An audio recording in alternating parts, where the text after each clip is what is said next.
this video is just me blabbering. I make a lot of content of me blabbering. That's what I do in this channel, blabber. I do a lot of blabber. Hope you enjoy that. So don't take it seriously. No analysis essay here. Yeah. Also repent your sins. Guys, I'm trying to catch up to a lot of these Ladybug Miraculous episodes and stuff. Yeah. What? Astra! Astra! My man! Amici! What did you do to Monkey King? What did you do? What did you do? Like, what are we doing here? Oh my goodness. Okay, our Vietnamese monkey here. You just made him look like that, huh? I mean, listen, I only saw it once. And I gotta say, I just love seeing Monkey King again. But what is this? What are we doing here? Let's get into it, man. Let's get into it.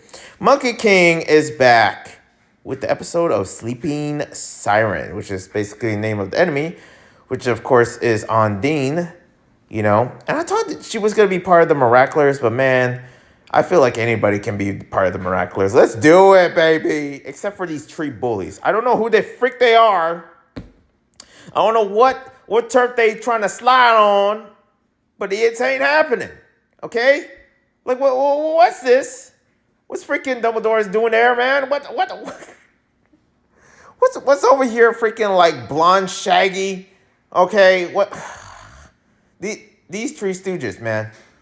Why do we have to have these enemies like this? And also, it's like, man, is that what we're dealing with? These enemies? Like, golly. I hope none of them become, like, I don't know, freaking Hawkmoth. Like with Lila, oh my god. Oh, man, I'm not giving Astrok any ideas. I'm not doing it. But yeah, in the first of it, you know, came in on the episode. I'll just give you my notes. This is what I took down, okay? I looked at this and I was like, this is probably an episode for sure is going to be about Kim and Ondine. And it is.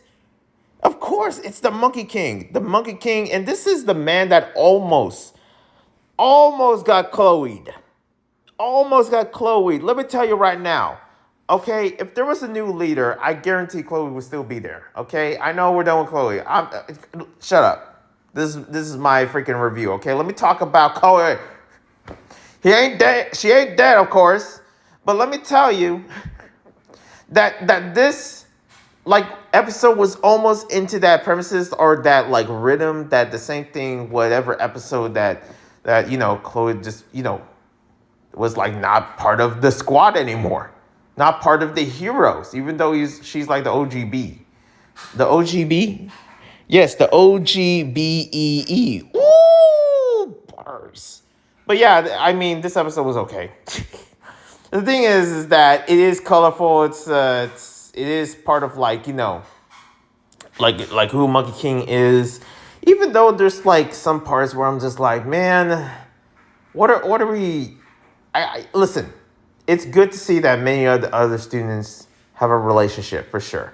They found love, and this is you know, has to do with basically who Monkey King and also how his brain works. Yes, the premise of him being an idiot still kind of like stays true, but at the same time, I was hoping that we can get, I don't know, more human or like, you know, like really who he is, of a sensibility of just like who Kim is. But nope, just Astro was like, nope, dumb, and he became a hero. He made a mistake, but became a hero. At least he was brave to actually save someone that he loves, even though he was given negative information from one single person that doesn't, like, come on, man. Like, there is no discernment at all when it comes to Monkey King. You can tell freaking Kim, like, hey, the roof is on fire. Whoop, the roof is on fire. And he will be like, oh no, it's on fire. Everybody get out. Everybody, I pull the freaking alarms. Pull everything. I call the Popo, you know, I call the Policiana. Oh my gosh. It would just work. Like, okay, really though? Like, what is happening here? But at the same time, it's a development, okay? I just want to know, like, if any of these other Miraculous get older, how is their development going to grow within them? You know what I mean? it's just good to know we have an episode of seeing how their lives in school is doing. I mean, I just know that when we get like, go into the school era with all of these characters, we're bound to see any of them actually taking their part in becoming a hero. There was this whole thing about Kagami and her love life, basically. So we get a good update on that. So people that are interested in relationships of any of these characters, well, guess what? You get a good old glimpse of just how they're doing. Just a good old update. And that's what I like about it, I guess. But yeah, this episode itself, like when Nelson, like one of the bullies, came up to like Kim about this ridiculous, like, hey, the thing is that the way he made it sound really does sound like something from AI, or really does sound like something that is somewhat true, but it isn't. So I don't know if it's because, like, Kim is gullible or something like that. Or maybe he believes it because it actually, Nelson really painted good that way. Or maybe I'm just like him, okay? How about that? Huh? Maybe I'm just like him. Huh? Maybe I just have muscles and I'm dumb. Huh? Listen, I'm just here to have fun. I don't know what these freaking video reviews are anymore, but I'm just here just to BS, okay? That's what I'm doing. That's what I'm doing. Like, and I just love to know that there is an episode about Monkey King. I've been waiting for one.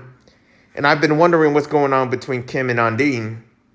And also basically who, like, Undine. Undine itself, like, I appreciate, having a representation of muscular women, okay? Well, Undine looks stronger than Kim, for sure. Can lift them up even. But the kiss, I was hoping that would happen. Finally it did, but good thing it happened. Man, let me see my notes real quick, okay? Because let me tell you, there's a lot of stuff here. There was this part of just like the scene of Alia teasing, Alia talking about secrets or something like that. And it scared off freaking Marinette. And I was laughing. I was like, oh boy, of course, classic Alia. And it's like almost an episode of like a young love in a nutshell, ain't it? Just like these two. But what else? Oh yeah, give me an idea. So yeah, that's for sure. The bullies, the introduction of the bullies is like strange because I was wondering what was happening to that one bully, the blonde bully. I'll just say the blonde bully. I don't know his freaking name, but I'll say the blonde bully. The last time I saw him, he was like, he was like teasing or blackmailing Zoe. And yeah, here he is again. And I don't know what's the update between that or knowing who Zoe is. I'm still waiting for that episode to come. Like, okay, what was Zoe like, a long time ago? And was it really that bad? And does anybody give a damn? Because I don't give a damn. You think all of us are perfect? No, we're not, okay? Especially in this part of, for sure, it seems like Paris definitely doesn't have a lot of perfectness, okay? If you look at the news, for sure, if you know. But within this episode itself, or within the show, yeah, still, like, you think any of them are perfect? No, definitely not Monkey King, but he still get his Miraculous back, and that's what I was worried about. When I say being Chloe, like, I know for a fact that Chloe's not gonna come back, and I thought it was gonna be the same equivalent of Monkey King, even though it teased to be there. But the thing is that seeing Marinette's attitude going towards that kind of made me really think, like, yeah, it could have been. It could have went to that route, for sure. And we would have to wait like a few episodes until like he gets his Miraculous back, like earns his stripes again. But no, that, of course, that didn't happen. The thing is that there is redemption. Now, of course, it's not enough for me to believe that, Chloe's coming back. I mean, that's never going to happen. But, it's just good to see that, hey, I can't see another person that is going to be Monkey King. That's for damn sure. But what else did I put here? There was this Dumbledore bully. Okay, there's the blonde bully. There's Nelson. I know his name. And there's another bully that I don't know his name, which is the Dumbledore bully. It's the haircut. It's the freak. What is that? What is this character? Like, simply just saying, like, just talking to Kim and telling him, like, hey, you shouldn't have a girlfriend. And Kim's like, well, I want to. And I feel like if that was me, I would have smacked Dumbledore in the freaking face. I'm like, bro, you don't even know me. Get off my face, bro. What do you think this is? Shoot, especially if it was like 14-year-old me, you do not want to mess with me. Shoot. I'll come at you with the saggiest pants, pop your head out. Okay? That's what I would do. Shoot. Tell me who to date or whatever. The thing is that I was never, when I was young, dating, yeah, that just wasn't in my atmosphere. I did not care. I was like, until this day, there's part of me where I still believe that if I date someone, I know for a fact that I'm not going to have time for the stuff that I wanted. Like, especially when I was 14, all I want to do is play some GTA, okay? Just go home, play some GTA, skateboard, and, and just BS around. And I probably still have elements of doing that still. I still BS around, okay? There you go, BS, okay? I don't cuss, by the way, so I BS around. BS. And, moving on, Kong's Laws. What a G. I call him Nimbledore. Third bully, all these bullies are dumb. That's what I said. Yep, that's for sure. Kim doesn't know and has the toad spectrum, which is the most dumbest thing that Nelson has ever said. That's crazy. Akuma came in. And also, there was like this part where it has like both Gabriel and Natalia and Natalie's voice. I'm like, what? Why are you using their voices? Gosh, Lila. And everything went underwater. That was a cool effect when Kim uses his uproar and just everything turns to bubbles and the water was just gone. I was like, that's it? Just throw a tea bag. What the heck was that? And yeah, everything underwater. And Kim literally said to Warren not to... Like, that was the strangest thing. There were so many dumb takes from Kim. I'm like, okay, do you think that both Adrian and... both Cat Noir and Ladybug was gonna kiss Undine?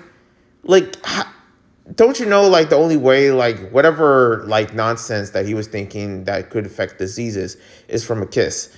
They're not just gonna happen if they just see Undine. Unless Kim is thinking about, like, Undine, or basically sleeping Syren was gonna kiss, both Ladybug and Cat Noir, and then that would, make them lose their miraculous. Is that what Kim was thinking? It wasn't really that clear. Let's be real. And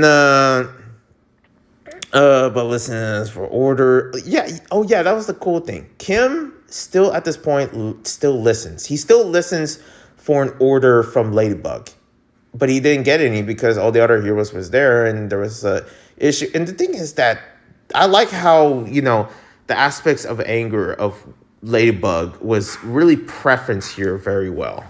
It's almost like Ladybug was annoyed and really meant it. And I feel like it's because of that whole scene, especially not, taking your love very seriously. But again, they're young. So, some people have different traits of matureness, compared to others. That's, one thing that's important. Some people are more mature than others, It's just what it is. And the freaking joke watered down fairy tales. Good job, Chad Noir. What is this? Banana smell. I don't know why. Like, the banana smell is basically what got the Kuma out. I'm like, of course, Monkey King, because you're a monkey and you just love bananas. Oh boy. And we see Lila piling notes close to the end. But of course, the end was the kiss. And somewhat the freaking bullies. Like, I don't know who went up to the bullies, the three bullies, but there was somebody, and I feel like it was either Lila, but there was a part of me, it was a different hero, villain, or maybe like another miraculous holder that is basically separated from the entities of the miraculous themselves, but who knows who it is. Anyways, thank you guys for watching. Subscribe, like, comment, jazz. Yeah, this episode was nice. It was hilarious. It was crazy. It was dumb. 7 out of 10, I guess. But yeah, I don't know. I don't really take these seriously. I'm just talking about it, and that's what I talked about. One live to be God bless.